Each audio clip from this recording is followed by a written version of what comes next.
খুব অবহেলা করছো, তাই না? একদিন হঠাৎ করেই মরে যাব, তুমি টেরও পাবে না। আমি তোমায় অনেক বিশ্বাস করেছিলাম, কিন্তু সত্যিই জানতাম না মাঝপথে তুমি আমায় একা ফেলে চলে যাবে। কল্পনা কেমন ছিল তা ঘুম ভাঙার পরেই বোঝা যায়, ঠিক তেমনি কাছের মানুষটা কেমন ছিল তা শুধু হারিয়ে যাওয়ার পরেই বোঝা যায়। কিন্তু সমস্যাটা হলো, তখন বুঝেও আর কোনো লাভ হয় না। হারিয়ে যাওয়া মানুষগুলোকে কখনোই আগের মতো ফিরে পাওয়া যায় না। যে চলে যায় সে আর ফেরে না। হয়তো তোমার প্রয়োজন শেষ, তাই ভুলে গেছো আমাকে, কিন্তু বিশ্বাস করো, আজও ভুলতে পারিনি আমি তোমাকে। তুমি খবর দিও আমায় যদি কান্না আসে তোমার অন্য কারো অবহেলায়।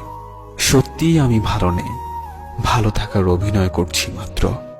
আজ আমি সত্যিই খুব ক্লান্ত। কিছু সুখ আসে ক্ষণিকের জন্য, আবার তা